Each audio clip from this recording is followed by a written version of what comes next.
ओम गुरुभ्यो नमः। ओम गम गणपतये नमः। ओम हुम हनुमते नमः। ओम रम रामाय नमः। ओम मातेश्वरी नमो नमः। ओम मातृपितृचरणकमलेभ्यो नमो नमः। ओम शांति शांति शांति। हरि ओम श्री गुरुभ्यो नमः। स्वागत है आध्यात्म गुरुकुल, ज्योतिष गुरुकुल, स्वावलंबन गुरुकुल, पूजा पाठ कर्मकांड गुरुकुल, अभिनय गुरुकुल, राउल क्लाउड से मैं आचार्य संजय। बात करते हैं पूर्णिमा, कल का दिन। श्री कृष्ण गोविंद हरे हरे रामा, श्री कृष्ण गोविंद हरे हरे रामा, हरे हरे रामा, श्री कृष्ण गोविंद हरे हरे रामा, हरे हरे रामा। मैं बोला था तो 10 सेकंड के लिए भी हरे नाम सुनाऊंगा। पूर्णिमा है और ये पूर्णिमा बहुत कुछ अच्छा नहीं बता रहा है। अच्छा तो हर जगह में होता है, बस देखने वाला आंख चाहिए। लेकिन कुछ जगह में ऐसा पूर्णिमा का, ऐसा ग्रह गोचर का, ऐसा प्लैनेटरी पोजीशन का, ऐसा कुंडली का क्या मतलब है जहां पर पॉजिटिव बहुत कम है और नेगेटिव ज्यादा है। फिर से ये एक बड़ा कॉन्फ्लिक्ट वाला बात है कि देखो, जितना गहरा अंधेरा होता है उतना गहरा उजाला भी होता है। जैसे जितना ज्यादा पूर्णिमा का चांद उजाला रहता है उतना ज्यादा दिन अंधेरा तो नहीं होता है, लेकिन उसका डार्कनेस ब्राइटनेस में कमी होता है। ये नॉट साइंटिफिक और एस्ट्रोलॉजिकल बात नहीं है, ये एक बस तारतम्यता है। ऐसे ही आज ये जो चंद्रमा पूर्णिमा है, इसमें सबको सावधान रहना चाहिए। बढ़िया नहीं है इस क्षेत्र में, तो ये मानो मत मानो, आप देख लेना क्या होने वाला है। दूसरा ये है, यह पूर्णिमा कई प्रकार के आवेशों को लेके आने वाला है, बहुत सारे नेगेटिव एलिमेंट्स को एक्टिवेट करने वाला है। एक्टिवेशन में यहाँ सूर्य मंगल दोनों लगे हुए हैं, यानी गंडमूल का ऑलरेडी इसके ऊपर मैं वीडियो दिया हूँ, रिपीट नहीं करना चाहता हूँ। लेकिन मैं ज्यादातर इसमें ऐसे नक्षत्र का जो उच्च का यहाँ पर चंद्रमा हो जाते हैं और यहाँ पर इसका जो परिणाम अगर आप देखते हो तो बहुत ज्यादा पॉजिटिव लेवल पे नहीं रहता है। तो ऐसे कंडीशन पे बड़े सारे प्रॉब्लम्स का खड़ा होने का योग यहाँ पर दिखाई दे रहा है। ये पूर्णिमा वृषभ पूर्णिमा समझ लो या वृश्चिक वृषभ पूर्णिमा समझ लो, सूर्य यहाँ वृश्चिक में और वृषभ का सूर्य है, चंद्रमा है। तो ऐसे कंडीशन पे फिर से रिपीट करवा देता हूं कि इस चंद्रमा के ऊपर अभी का दृष्टि 3 ग्रहों का है, सूर्य मंगल बुध और शनि का। इसीलिए ये it is not so good.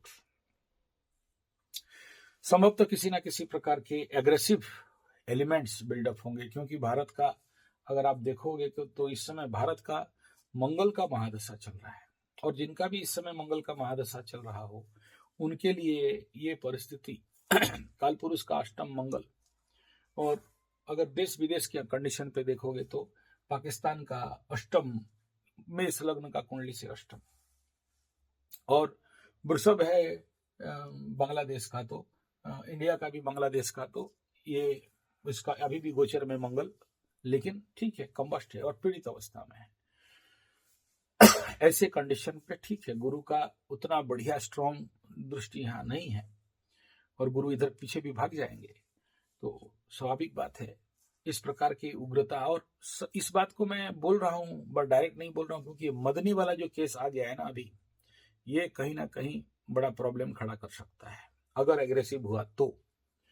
क्योंकि मदनी साहब जो कुछ भी अभी बयानबाजी कर रहे हैं और उसको लेके सोशल मीडिया में जो चल रहा है बहुत जोर से, एक्शन रिएक्शन, बहुत सारे टॉपिक डिबेट और क्वेश्चन आंसर और क्लियरेंस और सफाई, और वही मदनी साहब जो बोल रहे हैं कि मैं इस बात से मतलब मैं कोई क्षमा प्रार्थना नहीं करूंगा या कोई करेक्शन नहीं है, जो बोला वो सही है। और आप लोगों को पता होना चाहिए कि ये भारत स्वाधीनता के समय में भी इसी प्रकार के उनका मतलब टोपी वाला मुछ मुंडे गुंडे, जिसका मुछ नहीं उसका कुछ नहीं वाला, जितने सारे कंपनी थे उस समय, उनका भी इसी प्रकार का कुछ डायलॉगबाजी था। तो इस समय स्वाभाविक बात है, ये दिखाई दे रहा है कि एक धार्मिक उन्मादना, और आप अगर देखोगे 2025 के स्टार्टिंग से और कई इस प्रकार के मंगल महादशा का वीडियो में मैं बोला था कि धार्मिक उन्मादना ऐसे होगा जिसको अनकंट्रोल बनाया जा सकता है, और अभी ये इसका प्लेटफॉर्म खड़ा हो चुका है। यानी ये पूर्णिमा,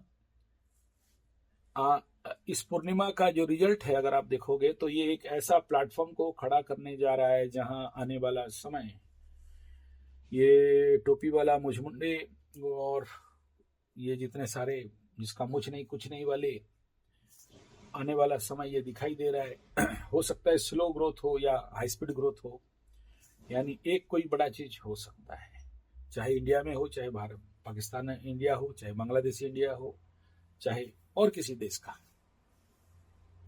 तो इस पूर्णिमा का कंडीशन में हमें प्रार्थना करना चाहिए कि इस प्रकार का कोई भी ओवर रिएक्शन नहीं हो देश के साथ, और हो गया तो फिर भगवान बचाए। और अभी जो होगा याद रखना, जो ग्रह गोचरीय स्थिति है बहुत पिकुलियर है, ऐसा शायद विश्व कभी नहीं देखा होगा। मालिका को भी हम लोग ले लें तो मालिका के अनुसार भी ऐसा ऐसा ऐसा जो इंडिया पाकिस्तान डिवाइड में भी नहीं हुआ था। क्योंकि इस समय क्या है, एक पक्ष तो अपना बात रख दिया मदनी साहब, दूसरा पक्ष सोशल मीडिया के कारण और फिल्म के कारण बहुत कुछ सत्यता को जान लिया है। जो चीज आज तक ये लोग अज्ञ थे, अनभिज्ञ थे, या भाईचारा का बात कर रहे थे, या गंगा जमनी का बात कर रहे थे, अब मैं बहुत सारे लोगों को मतलब देखता भी हूँ, सोशली बात भी करता हूँ, और टटोलता भी हूँ, और ग्रह गोचरीय स्थिति और मालिका इन सबको मिला देने से आने वाला समय एक बहुत बड़ा विपदा को खड़ा करने का योग इस समय दिखाई दे रहा है, जिसमें हिसाब नहीं मिलेगा। ऐसा ऐसा ऐसा ऐसा संघर्ष, ऐसा टकराव, और ये ऑलरेडी मालिका में बता दिया गया है, और एस्ट्रोलॉजिकल प्रेडिक्शन भी यही दिखाई दे रहा है कि ऐसा ऐसा खून खराबा भगवान ना करे। एस्ट्रोलॉजिकली बोल रहा हूँ, मैं कोई चीज नहीं जानता, एस्ट्रोलॉजिकल लेवल पे बात कर रहा हूँ। तो इसलिए हम सबका ये कर्तव्य है कि ठीक है, कोई बोला क्या बोला, किसका गलती क्या सही क्या गलत, लेकिन अपना शांति से भगवत प्रार्थना के साथ श्रीमद् भागवत गीता के डिफेंसिव मोड के साथ, युद्धकांक्षी भी जिसको बताया गया है, तो अपना अभी से उस प्रकार के व्यवस्था करना चाहिए। मैं हिंसा के फेवर में कभी नहीं हूं, ना रहूंगा, लेकिन अपना व्यवस्था एस्ट्रोलॉजिकल लेवल पे अपने सुरक्षा के लिए, अपने जीवन बचाव के लिए, अपना डिफेंस, सेल्फ डिफेंस के लिए एक स्लो प्रिपरेशन तो यहाँ बनता दिखाई दे रहा है। और जो लोग ओवर कॉन्फिडेंस में हैं, ग्रहों को नहीं मानते हैं, मालिका को नहीं मानते हैं, और social, geopolitical and political and state political level के इम्पैक्ट को नहीं समझते हैं, डेमोग्राफी को नहीं समझते हैं, उनके लिए भगवान बचाए। ये तो पूर्णिमा का कंडीशन था। अभी हम लोग बात करेंगे सबसे बड़ा, देखो इस समय राहु जहां बैठता है वहीं पर कूटनीति, राजनीति, षड्यंत्र और हर प्रकार का क्या बोलते हैं छल, एक प्रकार का आप समझ लो, जहां से बहुत सारे परेशानी, धोखाबाजी दिखाई दे सकता है। तो ये अभी मकर राशि का द्वितीय स्थान में बैठा हुआ है। तो मैं, स्वाभाविक बात है, मैं मकर राशि वालों को तो कहूंगा कि भाई थोड़ा सा कंट्रोल में रहो, क्योंकि ये द्वितीय स्थान धन, वाणी, परिवार, और इस समय राहु पूरा पावर में है। तो अभी कराएगा क्या कि बिन फालतू का अशांति मुख के द्वारा, तो अपना मुंह को कंट्रोल करो, जो जैसे बोल रहा है, इधर उधर बकबकाओगे ना तो बहुत कुछ राहु क्या करता है, मुंह से निकाल देता है, पेट में रहने नहीं देता। और दूसरा सबसे इंपॉर्टेंट है कि कंट्रोल द माउथ, भोजन करना। इस समय शादी उदी का टाइम है, इधर उधर भोजन करोगे तो बुरी तरह फंसोगे। तो अपना फूड कंट्रोल होना बहुत जरूरी है, क्योंकि अगर आप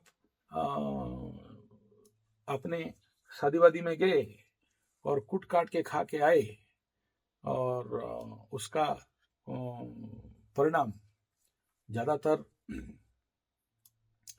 फूड पॉइजन का एक प्रकार का संभावना दिखाई दे रहा है। तो उस कंडीशन पे मकरू वालों को थोड़ा सा परहेज करना चाहिए।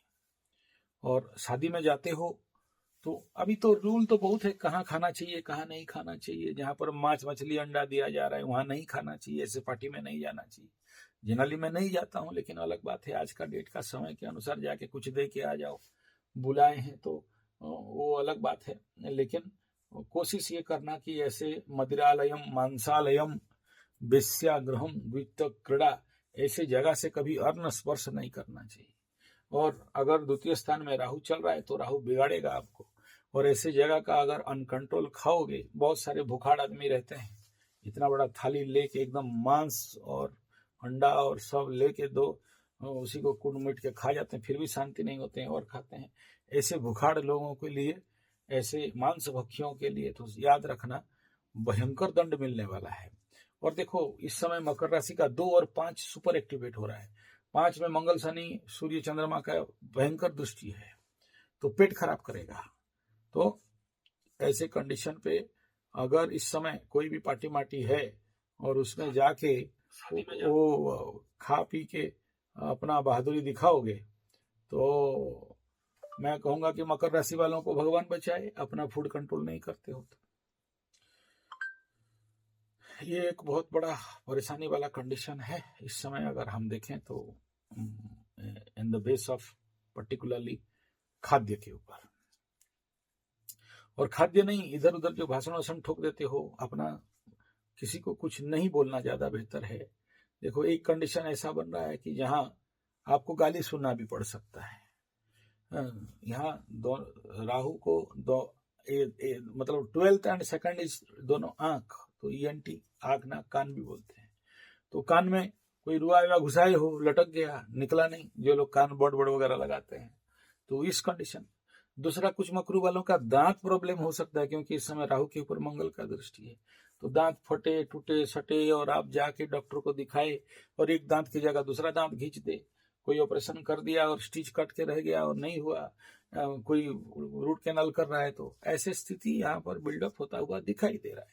तो थोड़ा सा सावधानी बरतना चाहिए। दूसरा, क्योंकि राहु के ऊपर मंगल का दृष्टि है, तो इस समय गर्म चाय, गर्म सूप, गर्म चीज कुछ खा रहे हो, गर्म पानी पी रहे हो, थोड़ा सा सावधानी नहीं हुआ तो होंठ फोंठ जले, जीभ जले, ये भी संभावना है। कुछ लोगों का जीभ इत्यादि में कुछ प्रॉब्लम, किसी का घाव वाव हो जाए, जलन हो, या दांत कुछ फटे टूटे, तो ये भी एक कंडीशन है। तो पावर होने के कारण बोल रहा हूँ, आगे नहीं बोल रहा था। अभी क्या है ना, ये पूरा पावर में आ चुका है, तो आया तो है, तो आपको तो छोड़ने वाला तो नहीं है, वो इफेक्ट करेगा ही करेगा। तो जिनका भी दांत का प्रॉब्लम है, नाक का प्रॉब्लम है, कान का प्रॉब्लम है, आंख का प्रॉब्लम है, या कहीं पर ज्यादा भोजन का प्रॉब्लम है, तो उसके साथ फिर लिंक कहाँ बन रहा है, पेट का। तो जितने सारे मकरू हैं, क्योंकि पेट के ऊपर सबका दृष्टि है, पंचम स्थान पेट कहा गया, पंचम स्थान हृदय संतान, तो इसके ऊपर फायरी एलिमेंट मंगल, सूर्य दोनों उस हाउस के साथ गुड़ नहीं है, ऊपर से थोड़ा सा शुक्र है, लेकिन ये दोनों कंबस्ट अवस्था में है। तो अभी क्या होगा कि मकर राशि का पेट का जो मालिक है वो कंबस्ट हुआ पड़ा हुआ है, उसमें ताकत नहीं है, जल गया है।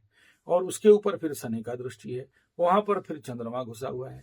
उस हाउस का नक्षत्र फ्रेंडली तो ठीक है, वहां जाके उच्च होता है, यहाँ भी ठीक है, लेकिन उच्च जितना ज्यादा कोई भी प्लैनेट बहुत पावरफुल होता है तो पेट रिलेटेड प्रॉब्लम खड़ा कर सकता है।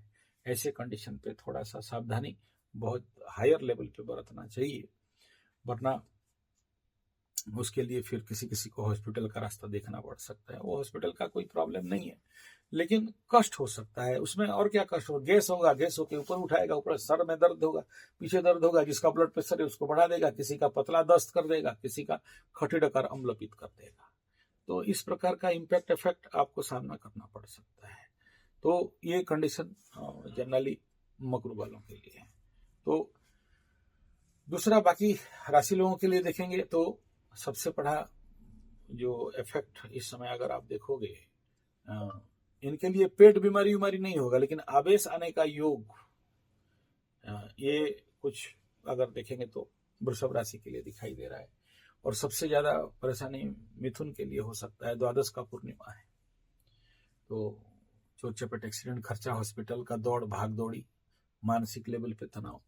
और कर्क राशि के लिए बात करते हैं तो मस्त है, बहुत सारा लाभ मिलने का योग है कर्क राशि लग्न के लिए। सिंह के लिए बात करते हैं तो यहाँ कार्य सिद्धि का भी योग है। लेकिन देखो ऐसे में ना, जब इस भाव में बल नहीं रहता है तो ये सब बोलना बेकार बात है, ऐसा कुछ होता नहीं है।